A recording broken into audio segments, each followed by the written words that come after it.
Hello दोस्तों, स्वागत है आपका अपने यूट्यूब चैनल कोयल मैट्रिक्स पर। चैनल पर पहली बार आए हैं, सब्सक्राइब कर लीजिएगा, साथ ही बेल आइकन को प्रेस जरूर करिएगा जिससे नोटिफिकेशन आपके पास समय से पहुंच जाए। तो आज आपके 20 क्वेश्चंस रहेंगे जो कि हैं आपके कॉम्प्लेक्स एनालिसिस से। तो मैंने इससे पहले वाली वीडियो में 1 से लेके 30 तक के क्वेश्चंस करा दिए थे एंड आज आपके 31 से लेके 50 तक के 20 क्वेश्चंस रहने वाले हैं। एक क्वेश्चन मैं आपसे पूछूंगी, उसका जवाब आपको बताना है कॉमेंट बॉक्स में एंड साथ ही आपको बताना है कि टोटल 20 में से कितने क्वेश्चंस आते थे। इससे पहले के क्वेश्चंस भी आप जरूर देखिएगा, अलग से प्लेलिस्ट बनी हुई है, काफी ज्यादा हेल्प आपकी होने वाली है। एंड ये जो क्वेश्चंस है आपके ग्रेजुएशन लेवल के क्वेश्चंस है और ये नोट्स में अवेलेबल है। नोट्स के लिए आप डिस्क्रिप्शन बॉक्स को चेक कर लीजिएगा। तो चलिए फिर क्वेश्चन नंबर 31 आपके सामने है। क्वेश्चन नंबर देखिए 31 क्या है। If F Z is equal to आपको दे रखा है, देन पोल्स आर एट, आपको बताना है पोल्स किस पॉइंट पर होंगे, ये आपसे पूछा है। तो इसके लिए मैंने आपको पहले ही बताया था, जो डिनोमिनेटर होता है उसको इक्वल 0 रखिए और यहाँ से वैल्यू निकालिए। Z square plus 4 equal 0 put कीजिए तो Z square is equal to कितना आ जाएगा, -4। तो z की जो वैल्यू है आपको बताया +2i -2i, ये आपको यहाँ से मिल जाएंगी। तो इस हिसाब से यदि आप आंसर देखेंगे तो ऑप्शन नंबर सी +-2i ये सही आंसर हो जाएगा। हम इसको ऐसे भी लिख सकते हैं, मैंने अलग अलग लिख दिया है, +-2i, यानी कि जो ऑप्शन नंबर सी है ये बिल्कुल सही आंसर हो जाएगा। तो पोल्स के लिए आपको याद रखना है किस तरीके से हम इसको सॉल्व करते हैं। बाकी नेक्स्ट है which one is multi valued, यानी कि इनमें से कौन सा मल्टी वैल्यूड है, ये इसमें क्वेश्चन पूछा है। तो यहाँ पर ऑप्शंस है a is equal to sine Z log Z E की पावर जेड जेड स्क्वायर। तो आप यहाँ पर एक चीज देखिएगा, जो क्वेश्चन नंबर 32 है इसमें जो भी ऑप्शन है साइन जेड, लेकिन लॉग जेड जो है यहाँ पर, तो लॉग जेड लॉग में दे रखा है और यहाँ पर जो वैल्यू होगी जेड की जगह हम मल्टीपल वैल्यू यहाँ पे रख सकते हैं। इस वजह से जो ऑप्शन नंबर बी है लॉग जेड, ये बिल्कुल सही आंसर हो जाएगा। चलते हैं नेक्स्ट क्वेश्चन की तरफ, नेक्स्ट यानी कि क्वेश्चन नंबर 33। क्वेश्चन नंबर 33 है if F Z is entire and bounded it must be, यानी कि एफ जेड एंटायर भी है बाउंडेड भी है तो वो क्या होगा। ठीक है, तो मस्ट भी पूछा है, नहीं जरूरी है, कांस्टेंट, पॉलिनोमियल, रेशनल या फिर ट्रिग्नोमेट्रिक। तो आपके सामने ऑप्शंस दे रखे हैं, इसका जो सही आंसर होगा डायरेक्टली याद रख लीजिएगा कांस्टेंट। तो ऑप्शन नंबर जो ए है ये बिल्कुल सही आंसर हो जाएगा। नेक्स्ट क्वेश्चन है क्वेश्चन नंबर 34। क्वेश्चन नंबर 34 है principal branch of log Z is defined by, यानी कि प्रिंसिपल ब्रांच बतानी है लॉग जेड की, तो इसको भी आप डायरेक्टली याद रख लीजिएगा। इसकी जो वैल्यू होती है वो किसके बीच में होती है, तो जैसे ये आपका लॉग जेड हो गया, तो आपको ध्यान रखना है जो लॉग जेड होता है ये आपका पाई से बड़ा होता है और यहाँ पर ये जो पाई है इससे बड़ा और छोटा यानी कि इसके बराबर होता है। तो आप यहाँ पर देखेंगे तो जो ऑप्शन नंबर कौन सा सही हो जाएगा, ऑप्शन नंबर, अच्छा ये माइनस का था, यहाँ पे माइनस लिखना भूल गए थे, माइनस पाई से लेकर आपका पाई तक होता है लॉग जेड के लिए, डायरेक्टली याद रख लीजिएगा। तो जो ऑप्शन नंबर ए है ये बिल्कुल सही आंसर हो जाएगा। नेक्स्ट है क्वेश्चन नंबर 35। क्वेश्चन नंबर 35 है फॉर एनालिटिक एफ और एफ जेड, यानी कि कॉन्जुगेट दे रखा है एफ का, इज एनालिटिक ओनली इफ, ये कब एनालिटिक होगा, तो इसके लिए आपको ध्यान रखना है कब एनालिटिक होगा आपका ये, जब आपका एफ कांस्टेंट होगा। तो इसमें दोनों में ही, लास्ट वाले में भी कांस्टेंट है, यानी कि किसके लिए, जो इसमें एंटायर एंड बाउंडेड है तो वो आपका कैसा होगा, कांस्टेंट होगा। और दूसरी चीज इसमें आपका बोला गया है कि एफ और एफ का जो कॉन्जुगेट है ये एनालिटिक होगा, कब होगा, यदि एफ इज कांस्टेंट। तो इसका जो ऑप्शन नंबर ए है ये बिल्कुल सही आंसर हो जाएगा। नेक्स्ट है क्वेश्चन नंबर 36। क्वेश्चन नंबर 36 है कन्फॉर्मल मैप प्रिजर्व, जो कन्फॉर्मल मैप होता है, कन्फॉर्मल मैप वो क्या प्रिजर्व करता है, ऑप्शंस हैं एरिया, एंगल, वॉल्यूम या फिर कोऑर्डिनेट। तो आपको ये डायरेक्टली याद रखना है, ये यहाँ पर एंगल के लिए होता है। तो जो ऑप्शन नंबर बी है एंगल्स, बिल्कुल सही आंसर हो जाएगा। नेक्स्ट है रेजिड्यू ऑफ ई की power Z upon Z at 0 पर, आपको इसका रेजिड्यू बताना है। चलिए देख लेते हैं। तो देखिए रेजिड्यू के लिए मैं पहले भी आपको बता चुकी हूँ, पोल के लिए आपको समझ आ गया है। अब रेजिड्यू के लिए यहाँ पर देख लेंगे, तो ई की power Z upon Z at 0 directly मैं आपको यहाँ पे बताऊंगी। आपको यहाँ पर 0 दे रखा है, ठीक है। तो यहाँ पर कोई भी कैसी वैल्यू नहीं है, इसीलिए यहाँ पर मान लीजिए z इज इक्वल टू 0। तो यानी कि वैल्यू में एक तरीके से यहाँ पे z ही रखना होगा, z e की पावर z, क्योंकि ये आप बस ये देख लीजिए हमें नीचे वाला रिमूव करना है। नीचे वाला रिमूव करने के लिए हम क्या लेंगे, z, यहाँ पे हमें ऊपर z लेना पड़ेगा, जिससे आपका क्या हो जाएगा, रिमूव हो जाएगा, बचा e की पावर z। e की पावर z यानी कि यहाँ पर z की जगह 0 रख दीजिए, तो सिंपली आपको यहाँ से 1 आंसर मिल जाएगा। यदि आप ऑप्शंस देखेंगे तो इसका जो ऑप्शन नंबर कौन सा सही हो जाएगा, डी सही हो जाएगा, e की पावर 0 इज इक्वल टू 1, ये बिल्कुल इसका करेक्ट आंसर हो जाएगा। आई होप आपको समझ आ चुका होगा एंड इसमें एक कंफ्यूजन आपको हो सकती है। यहाँ पर आप देखेंगे तो ये जो सी है और डी है, ये दोनों ही ऑप्शन यहाँ पर सही हो जाएंगे। 1 e की पावर 0 इज इक्वल टू 1 इस तरीके से अलग अलग लिखा हुआ है, दोनों ही इसके सही हैं, आप कोई सा भी इसमें टिक कर सकते हैं। यहाँ थोड़ी टाइपिंग में मिस्टेक हो गई है, तो बाकी इसके सी और डी दोनों ही सही आंसर हैं। चलते हैं क्वेश्चन नंबर 38 की तरफ। क्वेश्चन नंबर 38 है which is an essential singularity, यानी कि एसेंशियल सिंगुलैरिटी बतानी है आपको। तो 1/z स्क्वायर e की पावर 1/z या फिर 1/z या फिर log z।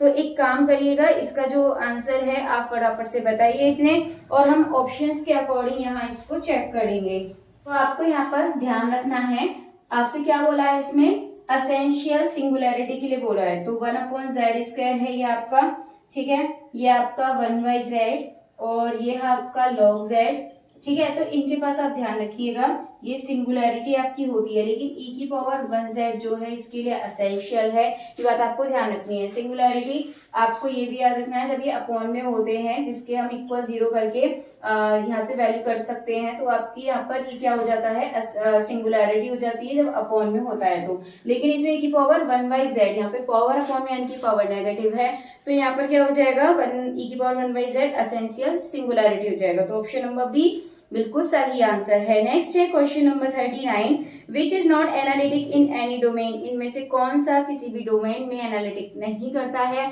तो इसका जो सही आंसर है ये आप लोग कमेंट करके बता दीजिएगा कि इसका सही आंसर क्या होगा। इसके बाद नेक्स्ट क्वेश्चन देखेंगे, क्वेश्चन नंबर 40। तो क्वेश्चन नंबर 40 है if Laurent series of F Z has finite number of negative powers the singularity, यानी कि लॉरेंट सीरीज यानी कि एफ जेड की जो लॉरेंट सीरीज है उसके पास फाइनाइट नंबर है नेगेटिव पावर्स के, तो उसकी जो सिंगुलैरिटी है वो कैसी होगी, पोल होगी, एसेंशियल होगी, रिमूवेबल होगी या फिर इनफाइनाइट होगी। तो आपको ध्यान रखना है ये होता है आपका पोल। तो जो ऑप्शन नंबर ए है ये बिल्कुल सही आंसर हो जाएगा। तो 40 का ऑप्शन नंबर ए बिल्कुल सही आंसर है। इसके बाद नेक्स्ट है क्वेश्चन नंबर 41। क्वेश्चन नंबर 41 देख लेते हैं। तो क्वेश्चन नंबर 41 है आपके सामने, cos z upon z at z is equal to 0 पर आपसे यहाँ पर पूछा है।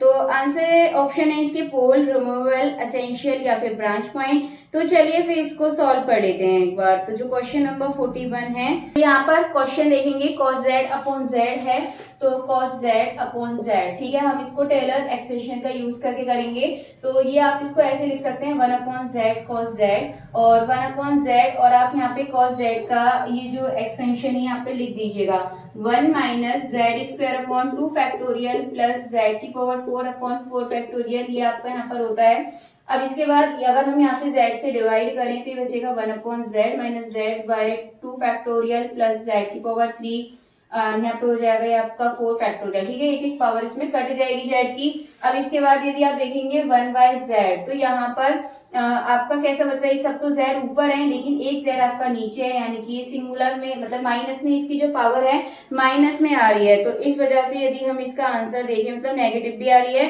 तो फाइनाइट नंबर भी है यहाँ पे, बाकी सब तो यहाँ पे बन जाएगा 0, लेकिन एक z की पावर माइनस में आ रही है और ये आपका फाइनाइट नंबर भी है। तो यदि आप इसका आंसर देखें, कौन सा क्वेश्चन है आपका, क्वेश्चन नंबर जो आपका 41 है, इसका सही आंसर हो जाएगा आपका ऑप्शन नंबर बी, यानी कि आपका कैसा होगा, रिमूवेबल होगा। तो इसके लिए आपको ध्यान रखना है ये रिमूवेबल होता है जब आपका फाइनाइट नंबर ऑफ जेड आए और नेगेटिव पावर आए। तो ऑप्शन नंबर बी रिमूवेबल बिल्कुल सही आंसर है। नेक्स्ट है आपके सामने the function f z is equals to 1 upon z n has। तो यहाँ पर कैसा है 1 upon z n, तो ये कैसा हो जाएगा एसेंशियल सिंगुलैरिटी या फिर पोल ऑफ ऑर्डर n या फिर रिमूवेबल या फिर नो सिंगुलैरिटी। तो आपको ध्यान रखना है जब 1 upon z की पावर n होता है तो ये आपका पोल ऑफ ऑर्डर n होता है। तो जो ऑप्शन नंबर बी है ये बिल्कुल सही आंसर हो जाएगा।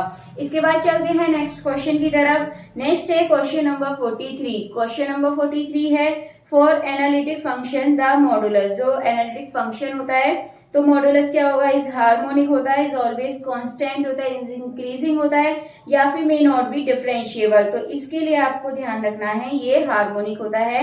डायरेक्टली आप इसको याद रख सकते हैं फॉर एनालिटिक फंक्शन है, किसी एनालिटिक फंक्शन के लिए जो मॉडुलस होता है वो हार्मोनिक होता है। तो ऑप्शन नंबर ए बिल्कुल सही आंसर है। नेक्स्ट है question number 44। Laurent series converse इन। जो लॉरेंट सीरीज होती है वो किस में कन्वर्स कर दी जाती है, होल प्लेन, एनुअल रीजन या फिर ओनली एट ओरिजिन या फिर रियल एक्सिस। तो आपको ध्यान रखना है यदि लॉरेंट सीरीज के लिए पूछे किस पे कन्वर्स करता है तो ये होता है एनुलर रीजन। तो जो ऑप्शन नंबर बी है ये बिल्कुल सही आंसर हो जाएगा।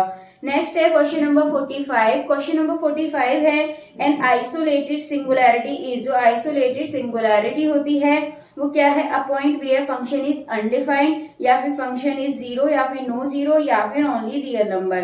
तो आपको ध्यान रखना है यदि एन आइसोलेट सिंगुलैरिटी पूछे तो क्या होती है, point where function is undefined. जहां पर जो फंक्शन होता है अनडिफाइंड होता है तो वहां पर क्या होता है आपकी आइसोलेटेड सिंगुलैरिटी होती है। तो जो ऑप्शन नंबर ए है ये बिल्कुल सही आंसर हो जाएगा।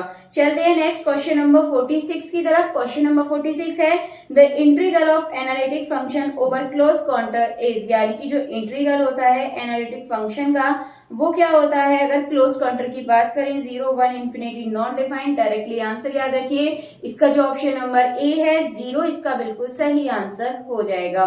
नेक्स्ट है क्वेश्चन नंबर 47। ये आपका विच फंक्शन है नो सिंगुलैरिटी, यानी कि किस फंक्शन के पास सिंगुलैरिटी नहीं है। ऑप्शन है 1 upon Z, Z square log Z 1/z3। अब ध्यान रखिएगा जो आपके यहाँ पर किस में होते हैं, जैसे कि आपको दे रखा है 1 upon Z, Z square 1 upon Z cube. तो देखेंगे ऑप्शंस के अकॉर्डिंग मैंने आपको बताया था सिंगुलैरिटी कब होती है, जब पावर माइनस में होती है अपॉन में होती है। तो 1/z हो गया, दूसरा जेड स्क्वायर लॉग जेड और ये आपका 1/z क्यूब। देखिए इसकी और इसकी तो होगी क्योंकि अपॉन में है, लेकिन हम देखेंगे जेड स्क्वायर लॉग जेड की भी होती है क्योंकि मैंने बताया था यहाँ पे मल्टीवेरिएट वैल्यू होती है। बस एक बचा आपका जैसे कोई पॉलिनोमियल आ गया उसकी सिंगुलैरिटी नहीं होती है। तो ऑप्शन नंबर बी इसका बिल्कुल सही आंसर है। इसका नेक्स्ट है question number 48। Residue of sine z upon z square at 0। इसका आपको रेजिड्यू बताना है कि रेजिड्यू इसका कितना होगा। तो ऑप्शंस आपके सामने हैं, अगर देखें इसका रेजिड्यू तो आप इसका करके बता दीजिएगा कि इसका रेजिड्यू क्या आएगा। बाकी हम इसको डायरेक्ट भी देखिए ऐसे कर सकते हैं, जैसे आपको यहाँ पर दे रखा है ये sine z upon z square at 0। तो हम इसको क्या लिख सकते हैं, साइन जेड लिख सकते हैं 1/z। ठीक है, अब आप यहाँ पर देखेंगे कि आपका ये क्या बन जाता है 1, तो बचा 1 अपॉन जेड। अब इसके हम सिंगुलैरिटी निकालने के लिए नीचे जेड है, जेड को रिमूव करना, बचा क्या 1। तो यही सही आंसर हो जाएगा। तो ऑप्शन नंबर यदि यहाँ देखें तो ऑप्शन नंबर ए 1 इसका बिल्कुल करेक्ट आंसर हो जाएगा। नेक्स्ट है question number 49। If Laurent series has no negative powers it becomes. यानी कि लॉरेंट सीरीज के पास कोई भी नेगेटिव पावर नहीं है तो वो क्या होगा, Taylor series, Fourier series, divergent, undefined. तो आपको ध्यान रखना है ये टेलर सीरीज होता है। तो जो ऑप्शन नंबर ए है ये बिल्कुल सही आंसर हो जाएगा। नेक्स्ट है क्वेश्चन नंबर 50। आपका अ pole is a point where. एक पोल जहां पॉइंट फंक्शन बिकम्स 0 या फिर फंक्शंस बिकम्स इनफाइनाइट या फिर फंक्शन इज बाउंडेड या फिर फंक्शन इज रियल। तो आपको इसके लिए ध्यान रखना है ये क्या होता है आपका फंक्शन बिकम्स इनफाइनाइट, यानी कि आप पोल कहाँ होता है जहां पर वो आपका फंक्शन बिकम्स इनफाइनाइट। तो ऑप्शन नंबर बी बिल्कुल सही आंसर है। चलिए अभी आपके टोटल यहाँ पर 20 क्वेश्चंस हो चुके हैं। आई होप क्वेश्चंस आपको अच्छे लगेंगे एंड ज्यादा क्वेश्चंस के लिए आप ज्यादा से ज्यादा वीडियो को लाइक कमेंट शेयर कर दीजिएगा।